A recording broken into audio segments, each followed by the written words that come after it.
At the Great Day Tuscaloosa, Dr. Milady Murphy, Director of the Wellness Center at Shelton State Community College. Of course, our guest every Friday for Fitness Friday for the past 15 or 20 years, I guess. I know. I was telling Ed earlier, I said, Kip and I go way back. I hate to say how far back it goes. That's when I first got here. So, Wow.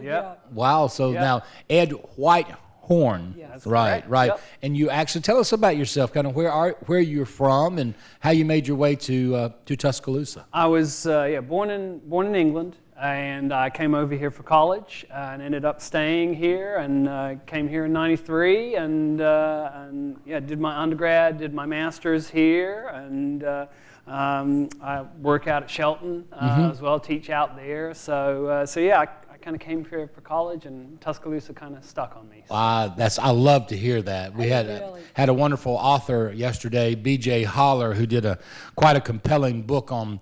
He was an Alabama alumnus who's teaching now in Wisconsin. And he said he wants to come back to Tuscaloosa so bad, and because he, like you, he came in and then he didn't want to leave. But by the way, his new book out still, 13 Loops.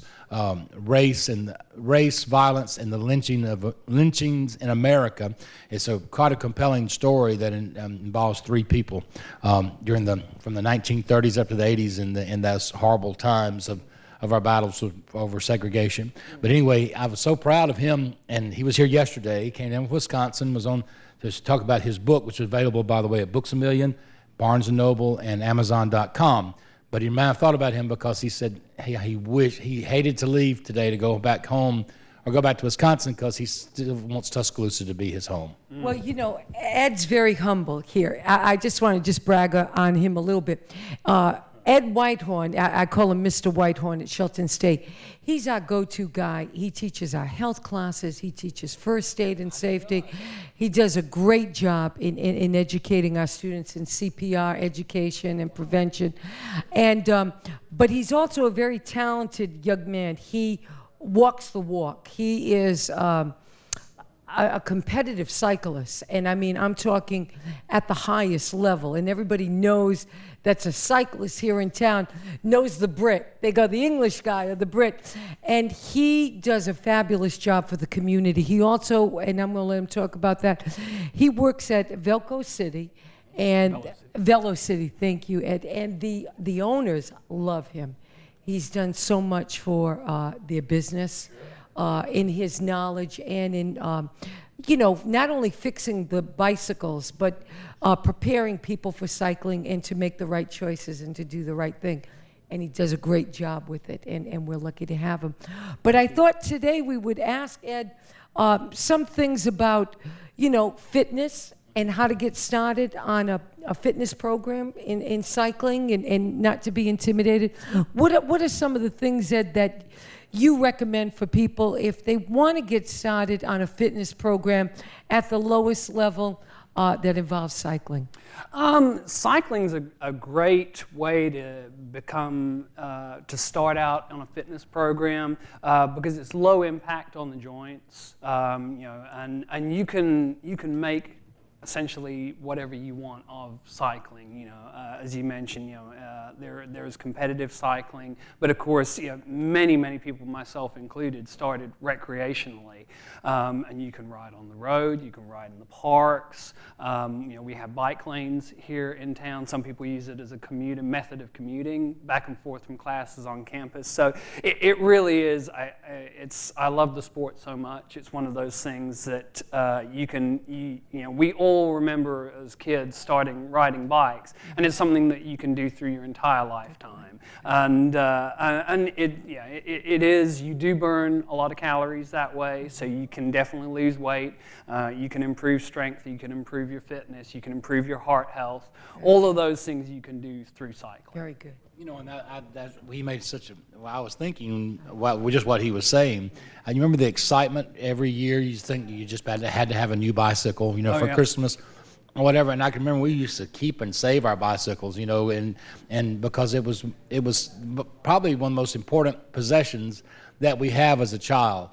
Then all of a sudden we get to a certain age, and it's kind of like going away from school and leaving like a little girl leaving her dolls behind, or a guy leaving their, whatever behind. You just kind of abandon your bicycles after a certain age. Yeah, and that's, but the wonderful thing is, like I said. I'm just saying not everybody's good. Right. Thank goodness.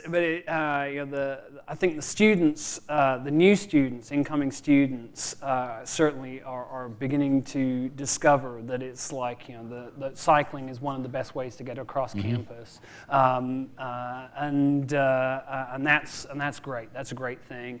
But I think also, like you mentioned, people who are older or are looking for just a different sport, looking for a way to lose weight, improve their health. Cycling has gotten very popular over the last few years. It's kind of had a renaissance, and so that's great because it is a great way to be fit, and like I said, it does so much for the body, So it's a great sport. And Ed is such an advocate, and rightfully so. I mean, just look at him; he's a role model. But Edward, for people that are intimidated at the cycle shop at Velco City, I noticed Velo. I keep calling it Velco City, and thank you, gentlemen, for correcting me. At Velo City, it's beside Edelweiss and Downtown Figs. I thought we'd give a plug for both of those restaurants as well. Right The bakery stuff. there, you go, and then then you ride your out. bike. Yeah. Now, I noticed, you said a renaissance is coming back. The old-fashioned bicycle, because many times people are intimidated, both male and female, who have not been riding for a long time, are intimidated by several things. And we've talked about this, you and I. One is the seat, Edward. Sure. And the other is that bar that seems to go across that bike at a higher level. Address now some of the newer bikes that are coming out, but are kind of the bikes of the past, Right. where we all felt comfortable with. Oh yeah, with the yeah. seats and everything. Absolutely, yeah. So of course, people are aware that they see kind of icons like Lance Armstrong and some of these other cyclists who race in races and the Tour de France, and there's the kind of the very, very lightweight carbon fiber. Beautiful bikes Yes. that are great racing machines. But certainly they still make retro styled bikes, so you can actually still get steel bikes. We sell those bikes. So these kind of retro classic cruisers are still available, super comfortable. The saddles, as you mentioned, they make a wide variety of saddles now, different shapes, different styles, different widths, lengths. So there's, gone are the days where you used to be able to get just one saddle in one color. You can get a multitude of colors, different widths, different lengths, some with gel padding, some without, some with genuine leather, others that are cheaper, a synthetic leather that lasts a really long time but is actually a very affordable, $40 saddle. So they're very comfortable, very affordable. Mm-hmm. Ed makes a great point. For example, I have not been on my bicycle in a while. But you used to be I used to be, well, I don't know how good I was, but I used, yes. But I was always, I'm not going to lie to you, that was my biggest fear, falling. And, a lot of these guys like Edward, they're absolutely fearless. But I'm starting to go back, I know, exactly. But, we're trying to cycle more as we get older, all of us, because that impact on our joints, as Ed alluded to earlier, is not the best thing. And it works on your core muscles, it works on your balance. And so what I did, and Ed would help me to do it, and I didn't know I could, I got my old mountain bike, which it's got the big fat tires, so great for balance, especially when you get older. Yep. But the seat was horrific. It was like my racing seat. So I brought it to Ed, and I said, Ed, is there a way that you could change out my old seat and make it more comfortable like you would in a gym on a recumbent bike or the seated bikes that they have in the gyms? And he said, no problem. So he got the gel seat Whited padding for the derriere. As we get older, but we still want to work out. We want to gain those benefits of cycling, but you need that comfortability factor. Yeah. And Ed can reorganize or how do you say restructure your? We can basically help get bikes back up and running again through tune-ups. We do full parts and service at the shop, so we can repair old bikes. We can fix up. And you can change out seats. Yeah, and change out seats, change Yes. out tires. We can do all of that stuff. So yeah. That's good. That is absolutely. You know, I'm just thinking about so many different things when he's here. But I can remember, and with the new greenway or the green space that hopefully we're going to recovery areas after the tornado, it's going to provide many, many more opportunities, safer even opportunities for whole families to get together and start riding together. Sure. You know, I can remember so well. In the summers when I was out of school, my mom would say, need something from the grocery store, or go pick up something from the drugstore, or go get a newspaper or whatever. And how exciting it was to get on your bike, Oh, yeah. and use your the little baskets, Yep. and come back with the goods. Yep. Whatever. And We still sell bikes, lots of bikes each month Like with that. with baskets on them and we the didn't- classic style. And back then we didn't even have to lock our bikes. You Right. could just go in the store and come back, and your bike would be there. Yeah, you Those got a lot. days are gone now. Try that today. Those days are Got gone. to lock up your bikes. Yes. We encourage definitely with the students to lock up their bikes, and we've got good lightweight locks. You don't actually have to have a physical chain. They make a lighter weight lock that is good. And I know too, if you haven't noticed the new federal courthouse building, Yes. they've got a whole section there on the side for bikes. Yeah. And I thought that was pretty terrific, and that it's a very upscale little bike holding area there to lock your bikes up. I think that's pretty terrific. No, I think that's a great thing. I'm very happy to see the bike lanes that they started on the campus, and I hope that we get to eventually broaden those bike lanes further into the city, further into the downtown areas, and that would be wonderful to see, because I think Tuscaloosa could certainly be a very, very bike-friendly town. I think it's already a little bit like that, and I think it could be even more so. Mm-hmm. As gas prices inevitably rise, and parking on campus, Yes. gets smaller and smaller. Becomes extinct. I think a bike is one of the quickest and fastest ways to get back and forth across campus, and like you said, even just running small errands, and the health benefits that you can receive, even just from 15, 20 minutes of just gentle riding, that can make a difference in helping a person's health. Right. And now one thing, too, we need to remember at night, I saw this coming out of the city council meeting the other night. This guy had his lights on the front, and he had these really kind of very retro disco ball type of lights on the back, Right, which yes. is something that's just imperative, is it not? Yes, that definitely for any cyclist, whether it's a commuter, someone who's training for exercise. The lights are very, very important, because we're getting into the shorter days. It's darker in the mornings, darker earlier at nights, and yes, you can get a very inexpensive light set. We sell individual lights for the front and for the rear.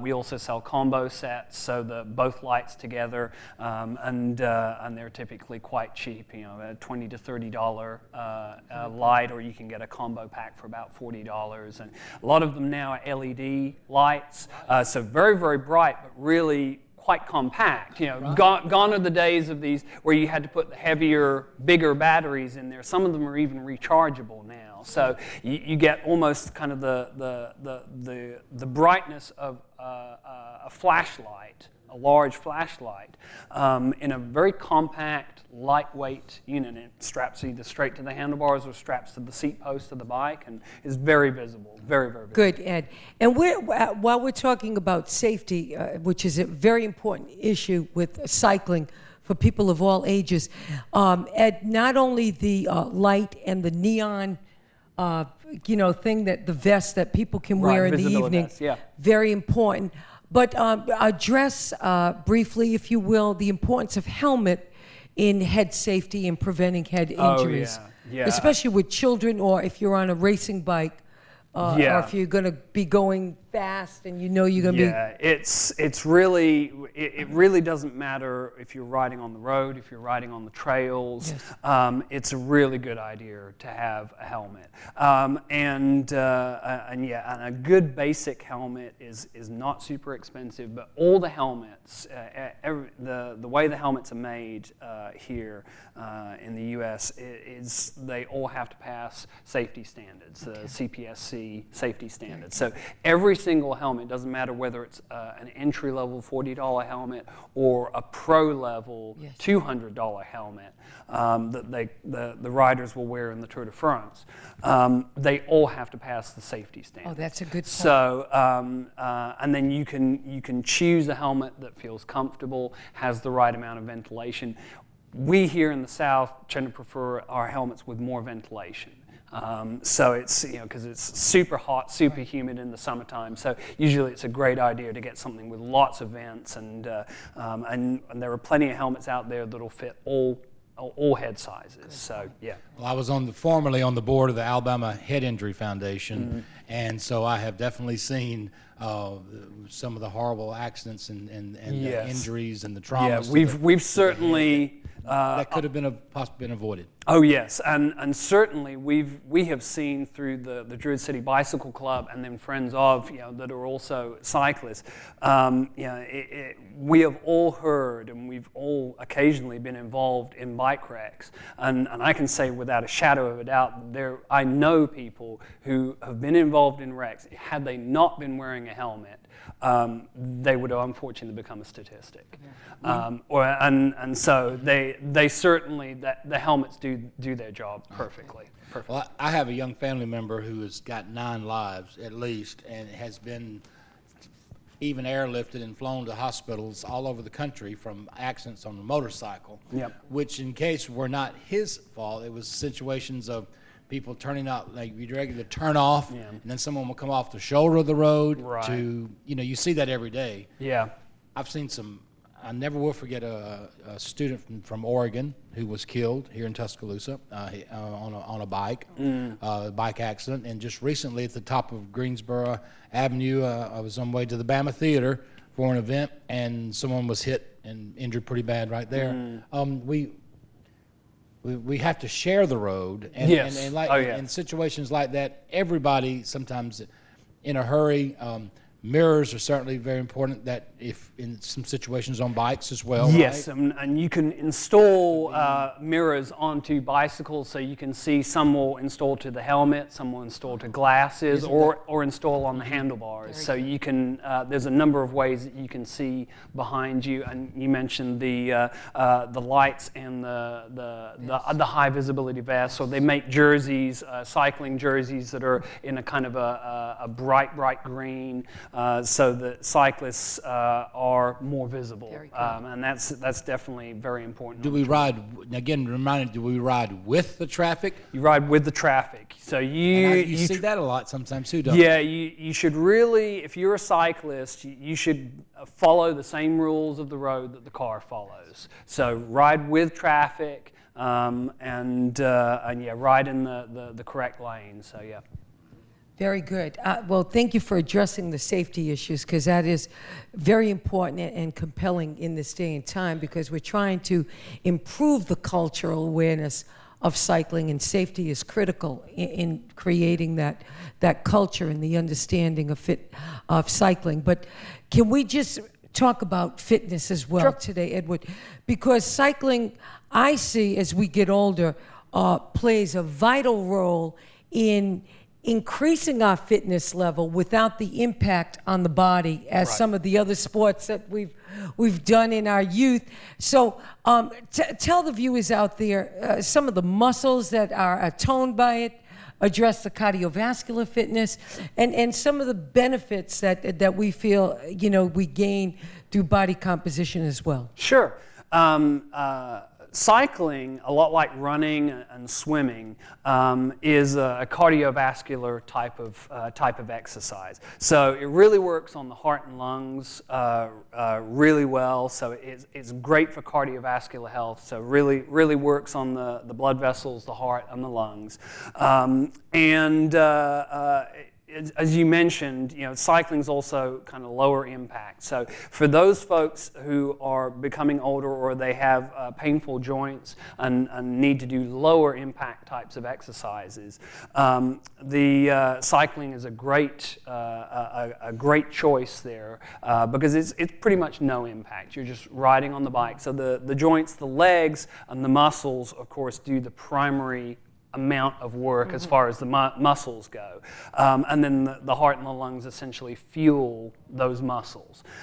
So the muscles in the legs have to develop strength and have to develop endurance to do that. And then the heart and lungs have to then subsequently deliver the blood to fuel those muscles. So you can burn an almost equivalent amount of calories as you would do walking, or a slower jog. So you definitely can chew through a lot of calories, burn up a lot of calories on a bike ride. Of course, the other nice thing is, with a bicycle, you can kind of go further for the same amount of time. So you can actually kind of go further afield, go out into the country, as you mentioned Sanders Ferry Road at the top of the program. Right. It's that's a great low traffic road. There's farmland out there. A few dogs. A few dogs, but it's pretty peaceful out there. So it's one of my favorite places to go when to kind of unwind from the work day, because it's and like you said, you see a lot of other cyclists. Yeah. You see a lot of your friends out there if you're a cyclist. So it's a great sport. And I appreciate what you guys do. I don't know if you're in the Druid City. I am part of the Druid But City there's program, also a big effort there to keep the roads clean. Yeah. Yes. And you, I know you guys are very involved in that. They're picking up litter. Oh yeah, absolutely. Yes. So that is so much appreciated, because you can really tell when you go through that road, down that road, for example. You see very little litter. Yeah, the Druid City Bicycle Club does an immense amount of effort trying to keep that little area clean, and that's great. We appreciate that. As you know, Kip, the bike trails. We're talking about some of the contributions. The beautiful bike trail that they did out in Lake Lurleen. Right. These folks created that bike path. Address that just a little bit. They were involved in creating the trails out at Montesocle and Lake Lurleen, and they also do regular trail maintenance out there as well, because of course through weather and of course usage, the trail does eventually get eroded. So they periodically go out there not only to pick up fallen limbs and kind of make sure that the path, the trails out there are still clean and rideable and walkable, yes. But they also fix up areas that have naturally been eroded through water and other stuff like that. So they do a great job, a great job. I have to ask about, because I was thinking about the dog situation, sure. Especially riding out in the county where we don't have the leash laws that, right. Or I think they're trying to enforce them, when they do in the city. What's the best deterrent? I know there's been a little controversy about that recently in the newspapers, some editorials kind of going back and forth, and we don't sure. want any problems. Right. We can all share this, the roads in the city and the county, yeah. And unfortunately, we're areas where people let their dogs run loose. Dogs are going to chase. Yeah, that's in their nature to do, and that is true. It can be a particularly difficult situation because dogs are sometimes naturally attracted to bikes. And they're fast. And they can be very fast. I have personally been doing some rides where I really thought I could outsprint the dog and get away, just physically get away from him, and I was very surprised to see the dog still running behind me at 30 miles an hour. That was not really what I was hoping for. No. But yeah, it is. It can definitely be a dangerous situation. They do. Really, the best thing that I try and do when it comes to if a dog starts to run towards me in the road, if it is safe. I always try and move to the kind of the outer portion of the lane. You try, obviously, and obey the yellow line rule like you would do as if you were a car, and try and stay in your lane, and maybe just move closer to the center line, and try and give the dog more room. Because a lot of dogs sometimes are just being territorial, and they'll stop right at the driveway. Right. Or they'll come maybe a little way into the lane, but they may not necessarily run straight out into the road. So, ideally, we want to try and stay on the same lane, and maybe just move closer to the center line. But there have been occasions where I've had to move into the left lane to get away from the dog because the dogs run all the way into the road. But the only times I've done that is because there's nothing coming the other way. Right. Good point. And hopefully when that happens, you're in a spot on the road where you can see far enough ahead and you know that there's not oncoming traffic. Sometimes stopping is an option, but generally, again, the dog will then think that you're going to try and come into their territory. Mm-hmm. So usually it's best to try and stay on the bike and try and keep some space between you and the dog. Silent whistles work? Yeah. They do actually make some sprays that are kind of basically a mace that can work sometimes. There's a product called Holt that male carriers use and cyclists can use, and it's just basically a mace spray. It's basically a hot sauce spray essentially. Yes. So that can be effective, but sometimes we've found that can even rile up dogs even more so. Right. So generally we just try to you try and avoid eye contact, and you try and just give them space and ride a little bit slower, and try not to aggravate them. And it can be hard. It can be hard. Yeah. I try not to look at the dogs and try to almost ignore that they're there. Now, Ed is a great cyclist, and so trust me, 9 times out of 10, he's going to outpace the dog. But for someone like us, Edward did another thing, and I just want to say to the viewers out there, he put a bike rack on my car, and we're able to put the bikes on there. And then for someone like me that is definitely frightened of the dogs and could not outpace them, I like driving my vehicle with the bike on the rack to a park and cycle either in the trails or in the parking area of the park. And I feel safer. You get your workout in. And because many of us don't have the ability of a cyclist that Ed Whitehorn has. So, there's nothing to fear. You can get bike racks at Velcro. Oh yeah, absolutely. And you put them on. We sell bike racks that will fit on pretty much any type of car. You can carry bikes on the roof of cars with a roof rack. There are some that will designed to fit sedans over the trunk of the car, and will still allow you to open and close the trunk, and you don't have to pull the rack off, and that can carry up to 3 bikes sometimes. And then like the rack that we put on your and Michael's car had a hitch rack, so that slots straight into the hitch receiver and works with most SUVs. And allows you to carry several bikes that way. So you